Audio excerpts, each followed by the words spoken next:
Unë e di përfundimin e kësaj lëvizje, dhe më lejo ta them. Në borrin e Sali Berishës, askush nuk do të hedhë 7, që është pak, po e sigurt.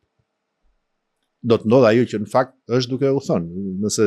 sot artikulohet fakti që është vetë përjashtuar, mendoni sa qesharak dhe i dhimbshëm në fakt është si koncept. Nesër pas nesër e sigurt është që do ta përjashtoj, në mos pastaj kalojnë edhe në dhunë fizike, siç ai e ka zakon, Sali Berisha e kanë fjalën, por ajo se çfarë po ndodh në fakt nuk është gjë tjetër, është vetë një braktisje e përditshme, e pandalshme, e mbështetësve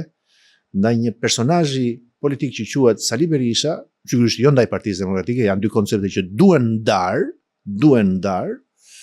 dhe që kështu vjen fundi i një autokrati në partinë e vet.